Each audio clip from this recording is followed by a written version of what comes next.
हूँ। तो रमा एकादशी, विशेष तौर पर रमा एकादशी पर मैं शुरू में चर्चा कर लूँ। हाँ, इसकी वीडियो कट कर कर आपको प्राप्त हो जाएंगी, तो सुनिए।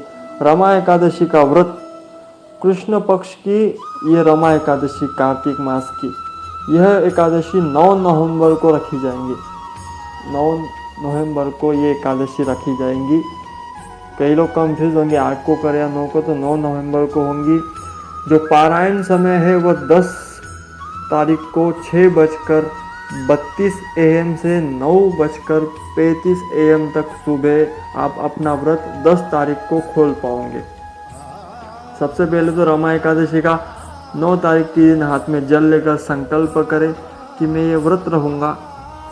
ऐसा अपना गोत्र उच्चारण कर कर संकल्प करें। हाँ, कईयों को गोत्र पता न हो तो आप शांडिल्य गोत्र का उपयोग कर सकते हो, ऐसा वर्णन शास्त्रों में है। जिनको पता है वो अपने गोत्र का उच्चारण कर कर संकल्प ले कि मैं इस दिन व्रत रहूँगा।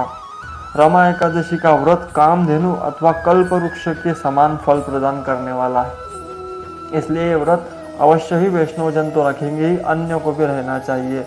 इससे आपको जो आर्थिक संकट है उससे मुक्ति मिल जाएगी। आपके जीवन में जो आर्थिक संकट है उससे मुक्ति मिलेगी। माता लक्ष्मी की कृपा आपको अवश्य ही प्राप्त होंगी ये व्रत करने से।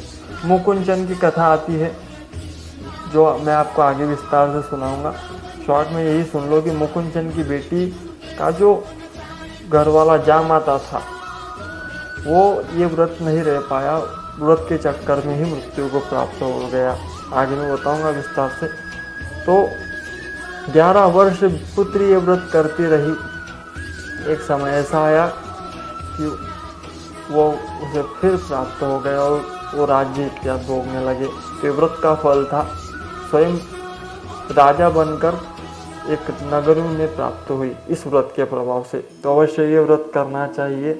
हाँ, एक उपाय और बता दूं लक्ष्मी प्राप्ति के लिए, क्योंकि दीपावली का उत्सव इसी दिन से प्रारंभ होगा। तो एक उपाय आप सुन ले, अवश्य ही विश्वास हो तो करना। ये इसकी 11 कौड़ियाँ लेकर आए, कौड़ियाँ मिलती है 11 लेकर आए, उसे हल्दी और केसर से लेप लगाए और माता लक्ष्मी को अर्पित करे। कब? एकादशी के दिन, रमा एकादशी वाले दिन ही माता लक्ष्मी को ये अर्पित करे। उसके बाद दिवाली का पूजन होने के बाद इन्हीं कौड़ियों को उठाकर पीले या लाल वस्त्र में बांधकर आप अपने धन जहाँ रखते वहाँ रख दे। इससे धन की वृद्धि अवश्य ही होगी। विश्वास के साथ कर कर देखना। 11 कौड़ियाँ ही लेनी है आपको और माता को अर्पित कर कर उन्हें अपने तिजोरी में रखनी है दिवाली के पूजन के बाद। तब तक वो माता के चरणों में आपको अर्पित कर रखनी है। तो इससे धन की वृद्धि अवश्य ही होगी। विश्वास के साथ ये कार्य आप कर कर रखना।